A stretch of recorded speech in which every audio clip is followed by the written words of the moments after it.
And what really makes this game fun is the massive amount of cats that you can use to kill innocent animals in a variety of brutal ways. There are over 750 units, all with different stats, roles, and designs that you can put in your lineups and use to beat levels. Health, attack power, range, speed, and recharge are all things that affect the performance of a unit. But what makes each unit unique, and what makes the game so varied, are the abilities.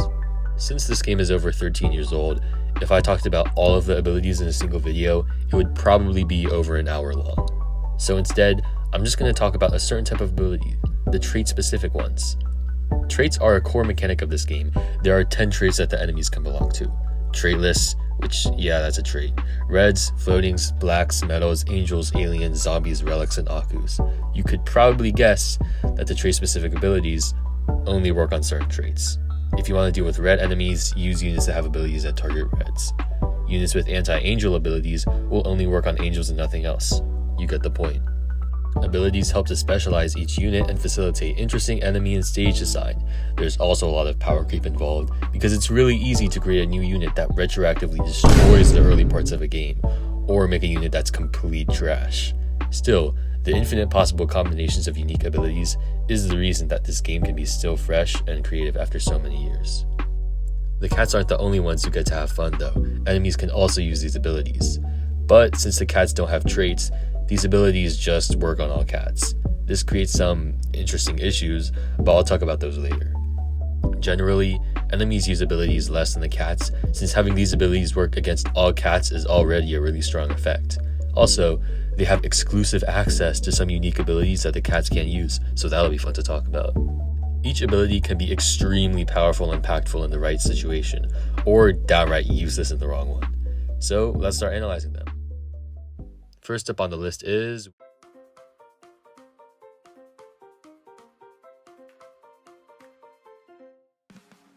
there are two types of units that use this ability: crowd control units, whose sole purpose is to control the enemies, and tanks.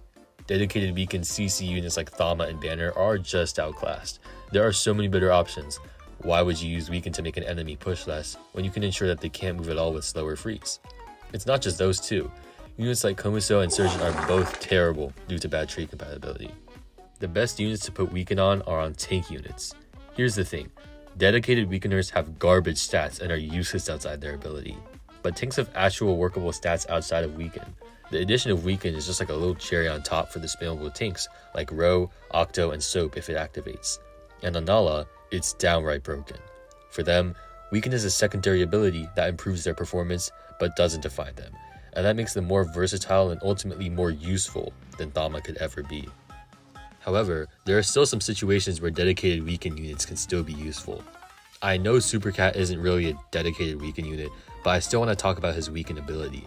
It's really useful on floor 40 for helping units survive longer against the menace that is Ulala. Driller is generally outclassed by units like Glass and Tourist, but his LD can give him a niche to fill if there's a backline traitless boss. Thama's ability to target all traits can also make him useful in the early game against big traitless threats such as Crazed Cat, and his wave immune talent gives him a whole new niche against wave enemies. Although he has a long attack animation, it's outclassed by dedicated traitless and relic CC later on, and it's generally more useful to use wave blockers or wave immunes on wave stages. It's okay Thama, you tried your best. Now let's start on the enemies. Weaken can be a very powerful ability on certain threats, and I'm sure the first thing that came to everybody's mind is Winged Piggy. Her attacks pierce far into your cats, and she's guaranteed to permanently weaken anything in her range to 10%. This makes it so hard to kill her that it's not even funny. Ramen's normally amazing DPS is useless, so you have to rely on fragile backliners to wear down her 800,000 HP. All of this just makes her really annoying, but hopefully Bubble will give us a good damage option against her. Aside from Winged Piggy, there aren't any other notable weaken enemies.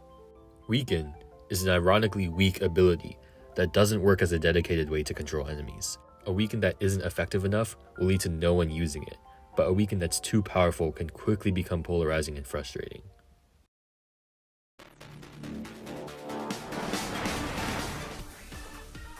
This ability is like Freeze's little brother.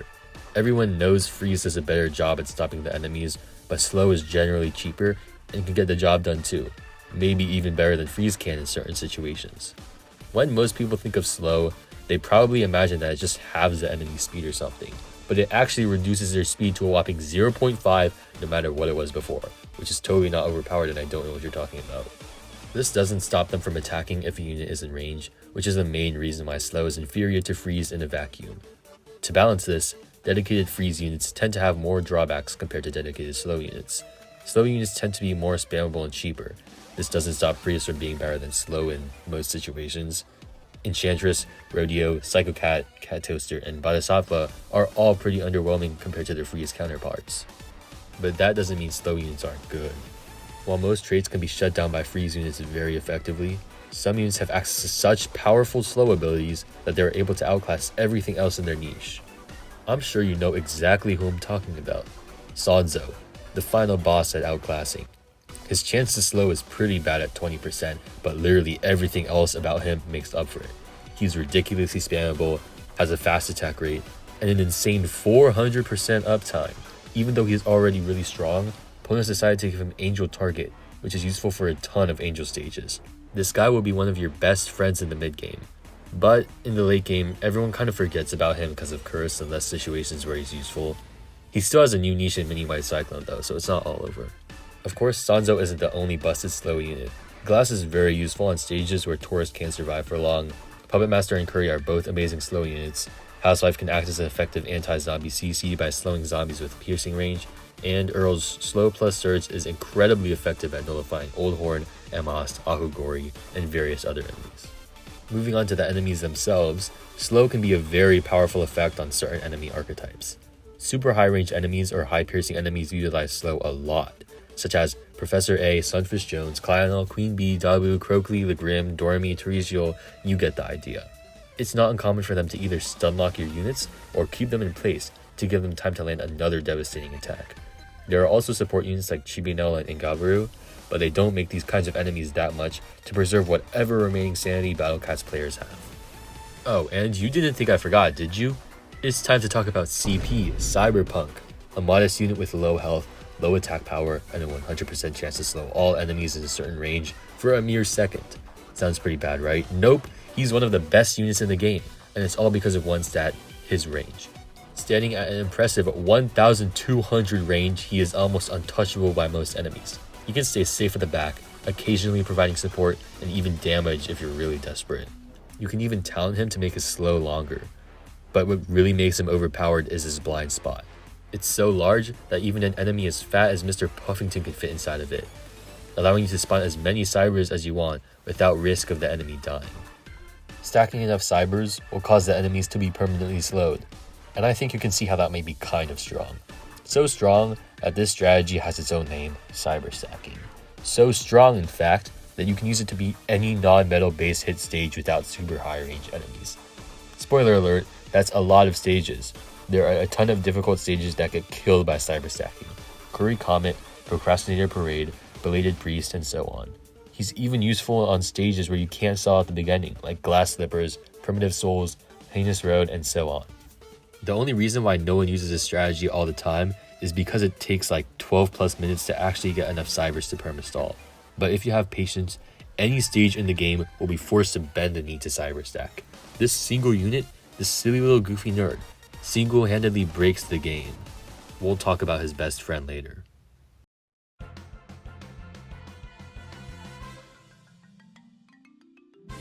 It goes without saying that freeze is kind of broken. If the enemies can't move or attack, how are they supposed to kill you? So Ponos had to make sure that any new freeze units don't break the whole game in half. They did a pretty good job with most of the units. Plus, a lot of these units have range limitations. So while most of these units are meta-defining, they don't affect enemy design too badly. They're the key to dealing with hard-pushing enemies like boars, gories, kangaroos, and especially Mesocosma Cyclone. But we can't talk about freeze without including its poster unit, Bomber Cat. Remember how I said Ponos balanced most of the freeze units by giving all of them weaknesses? Yeah, you could just throw all of that out the window. Do you also remember how I said some freeze units have bad trait compatibility? Well, you can throw that out the window too, because he will work on basically every black enemy up to the very late game. Thankfully, Ponos recognizes Bomber's dominance and has started creating new enemies that don't instantly get frozen to death. Freeze immunity, higher ranges, and Sage typing are all additions that attempt to combat the Bomber problem. Bomber is not a good addition to a strategy game like this one. The whole appeal of the battle cats is how many different ways you have to play stages. If all black enemies can get shut down by Bomber, you'll just bring Bomber to every black stage and win without any challenge. That's not fun, it's boring. And Bomber's existence also enables stupid enemies like Razorback and Raging Gory to exist. Raging Gory is literally just a copy of Gory Black that they slap freeze immunity on so he wouldn't get instantly destroyed by Bomber. And don't even get me started on Razorback, whose main purpose in most of his levels is just to force you to bring Bomber. For players that don't know how to get Bomber or keep on missing the stupidly short time window to play the Awakening stage, Razorback can and will make your life hell because so many of his stages were just designed around Bomber specifically. This guy has got to be one of the worstly designed units in the whole game. Everything from his unlock method to his Awakening stage and to his effect on the enemies is ridiculous. For the last cat unit I want to talk about, it's Healer, who's notable for his astounding damage output. He's a cat unit that can only be obtained from a limited time collaboration event that appears for around 2 weeks every year, so if you miss it, too bad, try again next time. Aside from his incredible damage, his other notable trait is his guaranteed chance to freeze any enemy.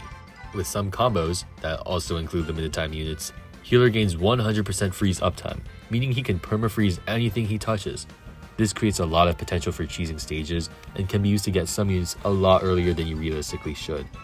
He might sound overpowered, but his terrible health, short range, and super long recharge make him pretty situational. Unlike Bomber Cat, he actually enables the usage of more interesting strategies by enabling cheese strats, and some of them can be pretty funny. He also won't work on most stages, but to be honest, he's also pretty terribly designed. There are two types of freeze enemies. The ones that are minor annoyances, and the ones that were intentionally designed with permafreeze in mind. Chick-fil-A and Face are fine, but CTO Seal is kinda dumb. To be honest, freeze enemies aren't the most frustrating things ever, because I find that the enemies would only be marginally less difficult if they didn't have the freeze in the first place. And I know, Henry can be pretty annoying, but I'm gonna be honest, I've never really struggled with him in any way, shape, or form, so that's all.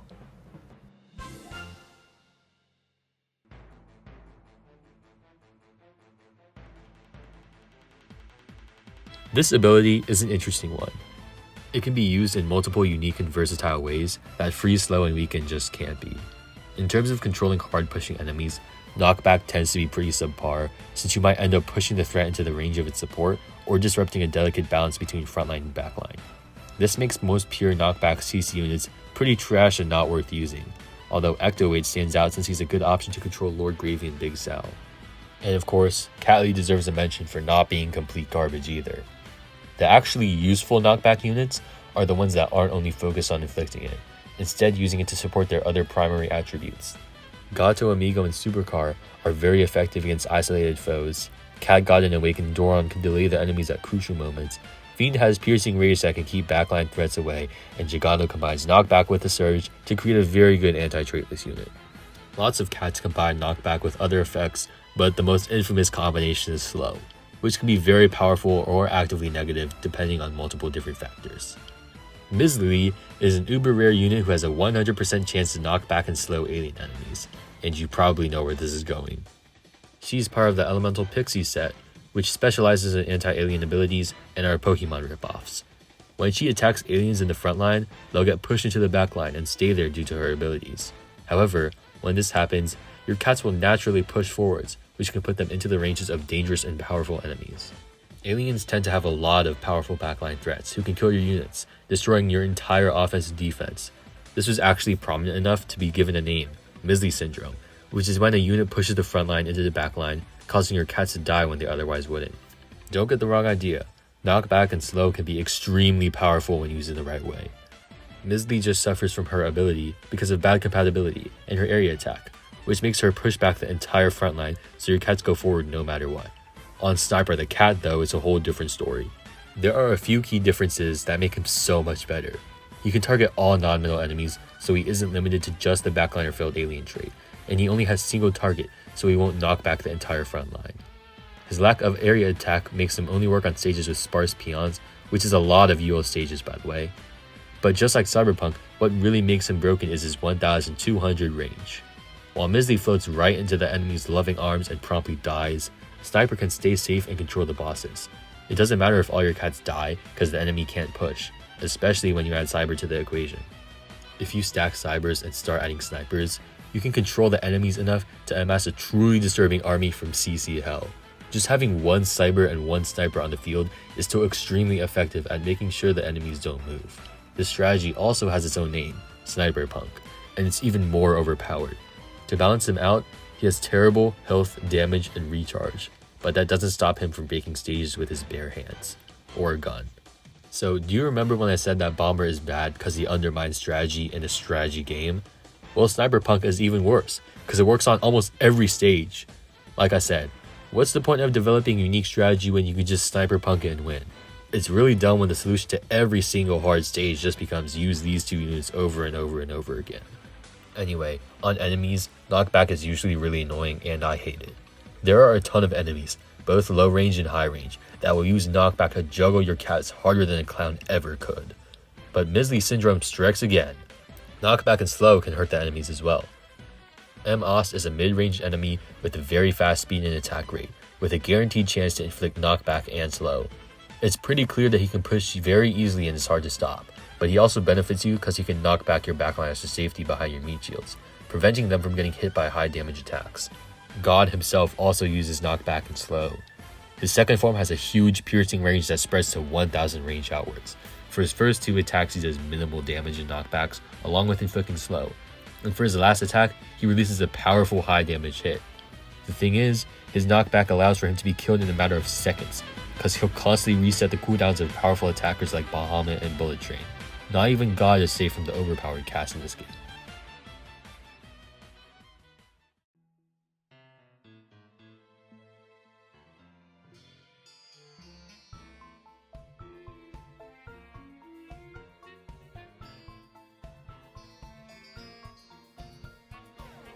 The stat boosting abilities.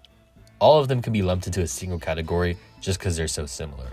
Strong, resist, insane resist, massive damage, and insane damage all increase stats against specific traded enemies. As you can assume, strong makes Cat stronger. It's probably the most balanced ability out of all of them. It doesn't make the unit too tanky or too powerful, increasing both their survivability and damage by a significant margin. It makes meat shields balanced, makes attackers more well-rounded, ruins the coolest looking mana cat, and is great on special legends such as Nala or Earl, since it lets them survive long enough to utilize their impressive damage. If more units had this ability instead, it would improve the balance of that game. But that wouldn't be fun, am I right? Moving on to resist and insane resist. It's pretty straightforward what these abilities do and what units they would be useful on. Resist on meat shields is pretty fun, but it's also kind of broken. Ramen kind of destroyed the Angel meta, so they had to balance Shigong and Catalyte with various nerfs. Insane resist is usually reserved for the really rare Ubers and legend rares, but Future and Brainwashed Eraser have it anyway. It just makes these units even more specialized than they normally would be, since using them against any other enemies would just lead to a faster death than the resist units. For massive damage, this ability is really fun. Melting through enemies like butter with a super high damage output is just so satisfying. Although more often than not, it tends to lead to some overpowered units. And in terms of insane damage, who doesn't love killing Zooges and Puffingtons in a single hit?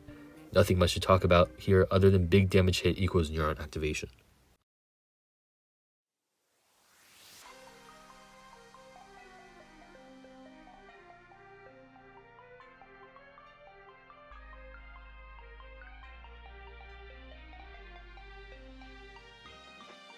Finally, we can get into the more interesting abilities. Curse is a simple yet creative concept. Bomber destroys black stages, Courier annihilates reds. Ramen does unspeakable things to angels. How can Pono solve these power creep issues without reworking the units since they're allergic to balance changes? Make a new debuff that removes these overpowered abilities, and Curse is born. I'm going to talk about the enemies first, for a reason that I'll get to shortly. Curse is an ability exclusive to relics on the enemy side, with the exception of these goobers. Since cats are so dependent on abilities to counter the enemies, this is a devastating debuff on the right enemy. Most relics kind of kill everything they touch anyway, so Curse is pointless on them. But some enemies actually use Curse to shut down your units and force you to use interesting new strategies. Giving Curse to backliners is an effective way to ensure that your units will be cursed and have a harder time dealing with the other enemies in the stage. It allows for certain enemy lineups that would normally be destroyed by the ridiculously overpowered rare and super rare cats. Dogu uses it so that he isn't just an MKD clone and makes you prioritize rusher units. And Relic B uses it to make a very unique timing-based stage where you have to dodge your 2-minute long cursing attacks. The curse base is a creative enemy that I like. being an animated base that occasionally curses a wide area for a long time, but you can just avoid it. So there goes all of that interesting potential stage design. Now it's the cat's turn. Here's the thing, curse on the cat side is not the most useful thing ever. Just like weaken, it tends to be not the greatest ability ever, because 99% of the time, the enemies aren't worth cursing. Be honest, can you think of that many stages where curse would be the difference between winning and losing? Well, at least you can do funny things like force feeding Big Pangsy chicken until he dies.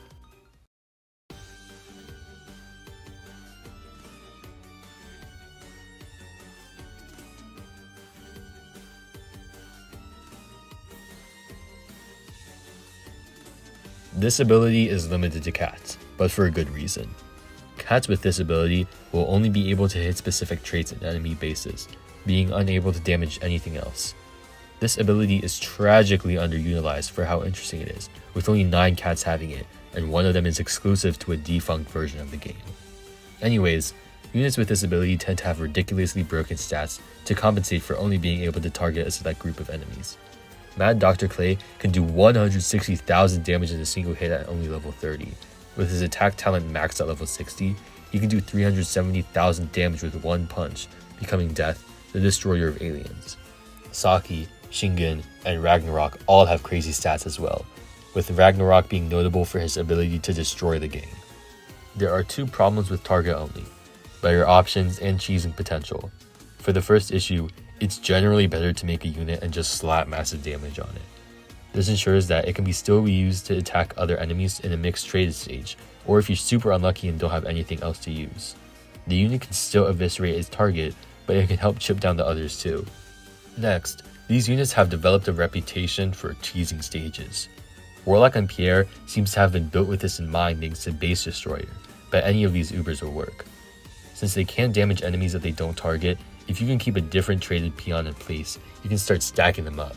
Their naturally high base damage makes it easy to accumulate enough to destroy your base in a single hit or bring it down to 1 HP, where any light gust will knock it down, avoiding the fight entirely. These reasons are probably why Ponos hasn't created more target-only units. They're just too specialized, and they probably don't want to make any more accidental cheese strats by adding a target-only advent unit or something. It's a real shame, since I think this ability has so much potential. I can see a lot of interesting concepts if they do decide to add more target-only units.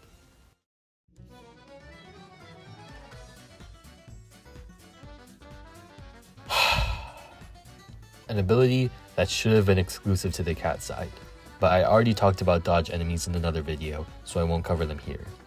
Just know that dodge really shouldn't be added to enemies in any way. On cats, dodge is really fun.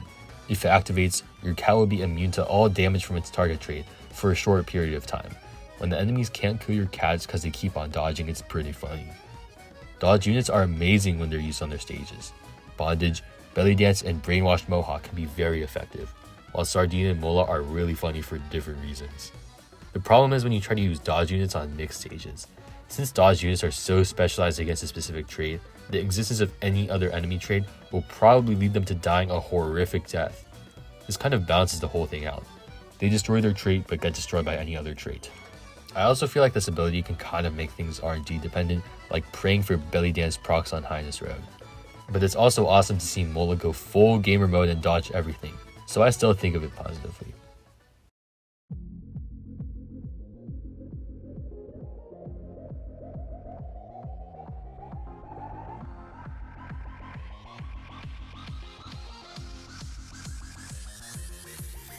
This is definitely one of the more gimmicky abilities, but that's what makes it so unique and versatile.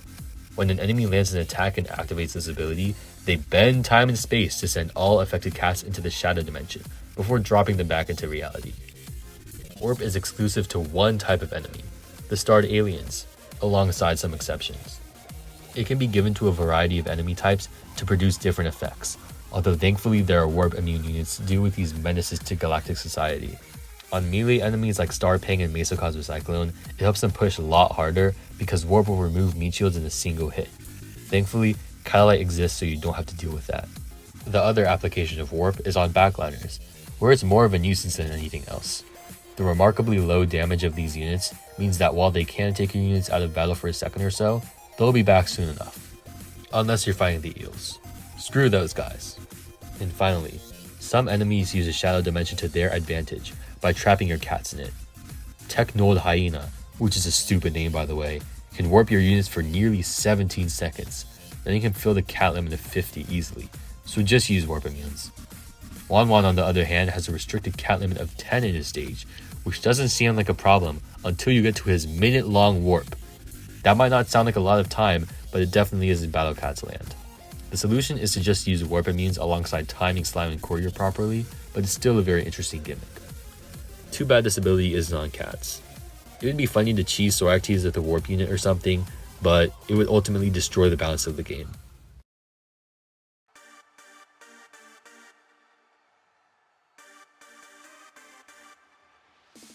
And the last ability on today's list is my personal favorite, Toxic.